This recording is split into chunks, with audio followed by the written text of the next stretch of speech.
आप सुन रहे हैं बॉम्बे लोकल की पेशकश दुनिया घर। कटघरे में स्वप्न के पहले 2 एपिसोड्स में आपने सुना 16वीं सदी के जर्मनी के स्टुटगार्ट में रहने वाली एक बूढ़ी औरत कतरीना पर चुड़ैल होने के आरोप लगाए गए हैं। कोई भी उसका साथ देने के लिए तैयार नहीं है सिवाय एक के। कतरीना का सबसे बड़ा बेटा योहानेस कैप्लर, जो अपने समय का महानतम वैज्ञानिक है, अपनी मां को विचक्राफ्ट ट्रायल में डिफेंड करने के लिए निकल पड़ा था। आइए सुनते हैं कटघरे में स्वप्न का एपिसोड 3। तो शुरू करते हैं।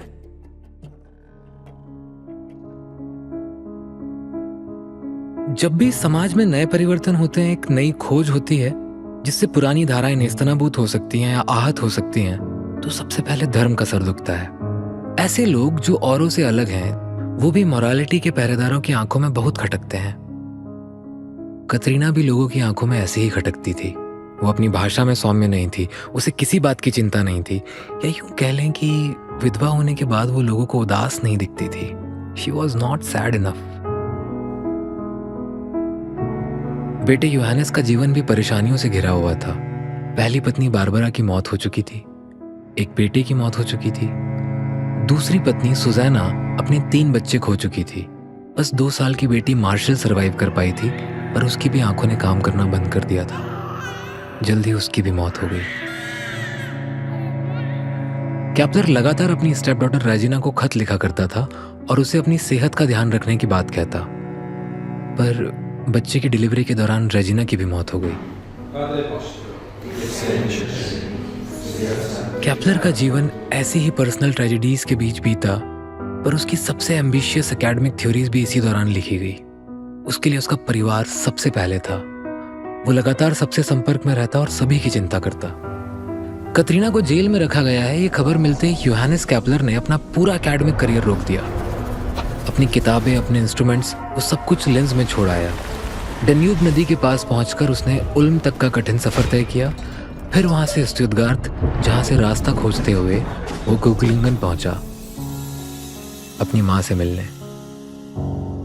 इस समय कतरीना के साथ कोई भी नहीं था, न क्रिस्टोफ, जो अब एक कॉर्पोरल रैंक का अधिकारी था, न उसकी बेटी मार्गरेटा, जो एक पास्टर की पत्नी थी, न कोई पड़ोसी, न दोस्त। सभी को बदनामी का डर था। कोई भी ऐसी औरत के इर्द गिर्द नहीं रहना चाहता था जिस पर एक चुड़ैल होने के आरोप लगे हों।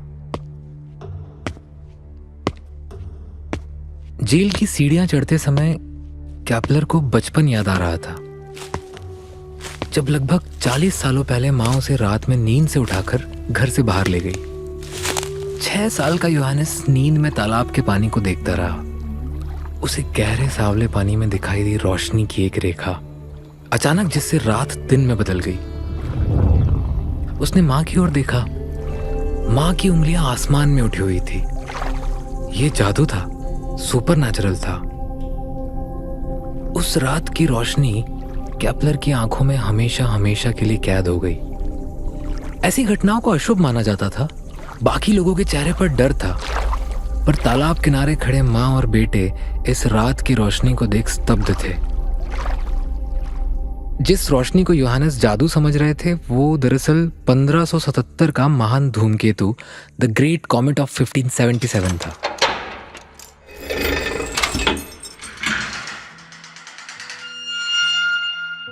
जेल के कोने में बैठी अपनी मां को देख कैप्लर एक सेकंड के लिए अपने कदमों में ही रुक गया। सदी का महानतम वैज्ञानिक अपनी मां को देख रहा था, जिस पर एक विच होने का आरोप था।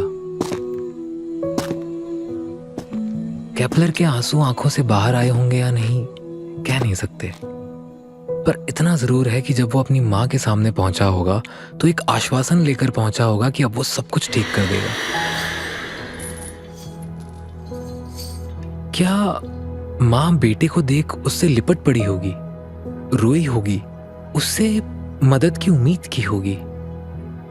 क्या कतरीना ने योहानेस को सब कुछ बताया होगा कि कैसे सैनिकों ने उसे एक बड़े से बक्से से बाहर निकाला जब उसके शरीर पे कोई कपड़ा नहीं था, कैसे उसे चेन से, रस्सियों से बांधा गया, उसे गालियां दी गई? कैप्लर को अपनी मां से मिलते ही याद आया कि उसकी मां औरों के जैसे कमजोर या आंसू बहाने वाली औरत नहीं है। बचपन में जब उसकी माँ और पिता झगड़ते थे तो उसकी माँ कभी पीछे नहीं हटती थी। अगर ये सब कतरीना ने योहानेस को बताया होगा तो जरूर योहानेस ने एक एक बात एक बेटा बनकर नहीं, एक वैज्ञानिक बनकर सुनी होगी, क्योंकि वैज्ञानिक विज्ञान की दुनिया के डिटेक्टिव होते हैं। केपलर की ऑब्जर्वेशन सिर्फ मैथमेटिकल नहीं थी, मोटिव, इंटेंशन और कॉजेस से मिलाकर इवेंट्स का हिस्टोरिकल रिकंस्ट्रक्शन करना उसका पेशा था। केपलर कई सालों से उन इवेंट्स का प्रूफ ढूंढने की कोशिश कर रहा था जिसे दुनिया आज तक सुपरनैचुरल समझती है। उसे डेटा पॉइंट्स, नंबर्स को समझने में महारत हासिल थी। कतरीना के केस में केपलर को स्पेस के रहस्य को ऑब्जर्व करने के बजाय विटनेसेस को ऑब्जर्व करना था, उनके बिहेवियर को पढ़कर अपना आर्गुमेंट तैयार करना था। और केपलर सिर्फ ये समझने की कोशिश कर रहा था कि उसकी माँ, जो शायद लियोनबर्ग की सबसे बूढ़ी महिला है, उस पर यह आरोप कैसे लगे। उसने अपने पॉइंट्स तैयार कर ड्यूक को एक खत लिखा जिसमें 3 अहम बातें थी। पॉइंट नंबर 1, मेरी माँ कतरीना केपलर ने अपने पति की एब्सेंस में बच्चों को अकेले पाला है और साथ ही साथ अपनी जमीन का भी ध्यान रखा, अपने बूढ़े पिता को भी संभाला। एक औरत वो सब काम कर रही थी जिसकी उम्मीद घर के आदमियों से की जाती है। कई बार उसे अपने हक के लिए लड़ना झगड़ना पड़ता था, गालियां देनी पड़ती थी, धमकियां देनी पड़ती थी। इसमें कुछ अलग और नया नहीं था, बस एक औरत ये सब करती तो लोग उसे अजीब मानते। पॉइंट नंबर 2, गवर्नर आइनहॉर्न के आरोप लगाने वाले परिवार से घनिष्ठ संबंध उसे इस केस में बायस्ड बनाते हैं और विचक्राफ्ट एग्जीक्यूशंस को बिना गंभीरता के कोर्ट भेज देने की आतुरता से कई निर्दोष औरतों की जान चली जाती है। पॉइंट नंबर 3, जिन औरतों ने अपना पूरा जीवन कड़ी मेहनत करके बिताया, उनके बूढ़े होते ही लोग उन्हें जिम्मेदारी मानने लगते हैं। Quickly to the stake with the old women. कहावतें हर कल्चर की मानसिकता को दर्शाती हैं। जितने भी विचक्राफ्ट के आरोप लगे उसमें से 85% आरोप 40 की उम्र पार कर चुकी औरतों पे ही लगे। समाज में अपने प्राइम से गुजर चुकी औरतों को लेकर नफरत भरी हुई है। कतरीना के ट्रायल के साथ साथ यूरोप में एक अजीब सी रिलीजियस और पॉलिटिकल अनस्टेबिलिटी शुरू हो चुकी थी। जर्मनी के बाकी प्रांतों में ल्यूथरन्स के खिलाफ भेदभाव बढ़ने लगा था। इतना बड़ा एम्पायर धीरे धीरे उधड़ रहा था। ठंड से फसलें बर्बाद हो रही थी, किसानों के लिए अपने जानवरों को पालना मुश्किल हो रहा था। ऐसे में हमेशा अथॉरिटी मतलब शासन करने वाले लोग आम लोगों का ध्यान भटकाने के लिए पब्लिक स्पेक्टिकल करना चाहते हैं। कुछ दिन लोग उसकी चर्चा करते हैं, फिर भूल जाते हैं, फिर दूसरा स्पेक्टिकल, फिर तीसरा। ये तब तक चलता रहता है जब तक लोग शासकों का ये पैतरा ना समझ जाएं। लियोनबर्ग में कतरीना अकेली ही नहीं थी। बूढ़ी औरतों को अचानक से पब्लिक एनिमी की शक्ल दी जा रही थी। मार्गरेट फ्रिश को एक विच होने के आरोप में गिरफ्तार किया गया क्योंकि उसने एक गाय का गला सहलाया और फिर उस गाय को उल्टियां होने लगी और वो बेहोश होकर गिर पड़ी। जेल में जब गार्ड्स ने उसका बचा हुआ खाना अपने पालतू सुअर को खिलाया तो वो बेहोश हो गया। मार्गरेट से जब पादरियों ने धर्म के सवाल पूछे तो वो कोई जवाब नहीं दे पाई। फिर एग्जीक्यूशनर को बुलाया गया।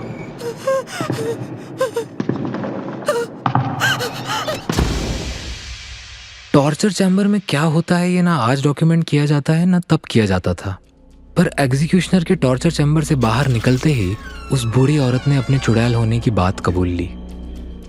उसने बताया कि कैसे 20 साल पहले वो जंगल में डेविल से मिली थी और उसके वश में आ गई।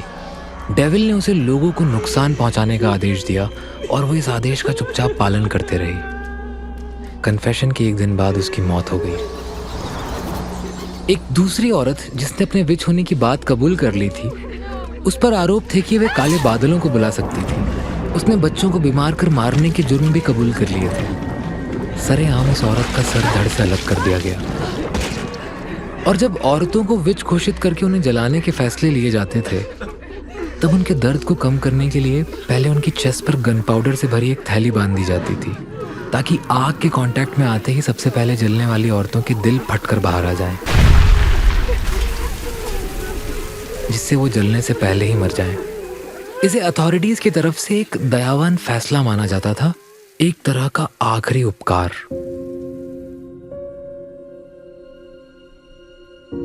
समस्या ये थी कि कतरीना के खिलाफ सबूत काफी सारे थे, 2 दर्जन विटनेस और हर जगह इस बात की चर्चा कि कतरीना को कब स्टेक पर बांधकर जलाया जाएगा।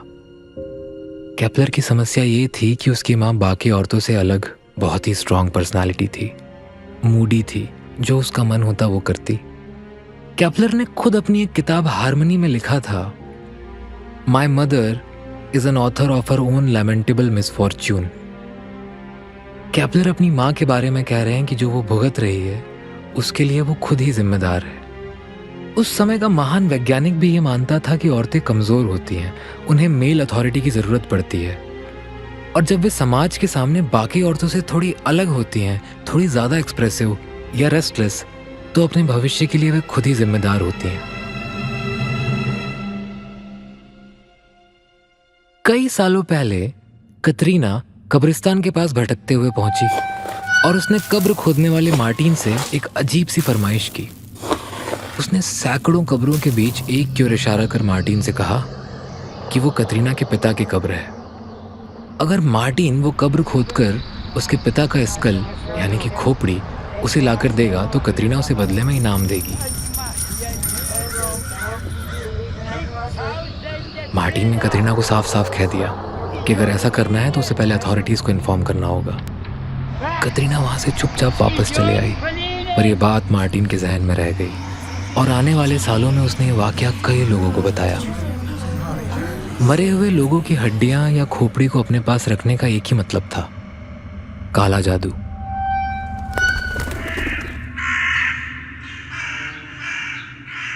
कतरीना ने एक और कारनामा किया। अर्सला ने जिस गवर्नर से कतरीना की शिकायत की थी, कतरीना कुछ दिनों बाद उस गवर्नर से मिली और अपने लंबे गाउन के अंदर एक चांदी का कप छुपा कर ले गई। उस पर आरोप था कि गवर्नर आइनहॉर्न को कप देते हुए कतरीना ने मामले को रफा दफा करने की गुजारिश की थी। आमतौर पर अधिकारियों को भेंट देने का प्रचलन कतरीना के केस में घूस यानी रिश्वत की तरह देखा जा रहा था, जिसका मतलब था एडमिशन ऑफ गिल्ट। केपलर ने जब इन्वेस्टिगेशन शुरू किया तो इन बातों का ध्यान रखा, data collection, observation and judgement और कंक्लूजन। बस अंतर यह था कि केपलर यहाँ अपनी ऑब्जर्वेटरी में नहीं था और वो कॉमेट्स और प्लैनेटरी मूवमेंट्स को नहीं पढ़ रहा था, वो यहाँ लोगों के बीच था। वो लोग जिसमें से अधिकतर साक्षर नहीं थे, जिनको विज्ञान से ज़्यादा भरोसा सुपरनैचुरल पे था। केपलर के लिए एक चैलेंज था क्योंकि उसकी रखी जाने वाली दलील पर कतरीना का भविष्य टिका हुआ था।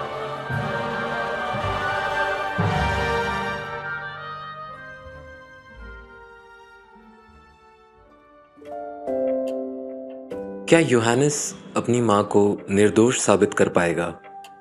क्या कतरीना अपना धैर्य खो देगी? क्या समाज उसे वापस अपनाएगा? इन्हीं सवालों का जवाब जानने के लिए आइए सुनते हैं कटघरे में स्वप्न का आखिरी एपिसोड।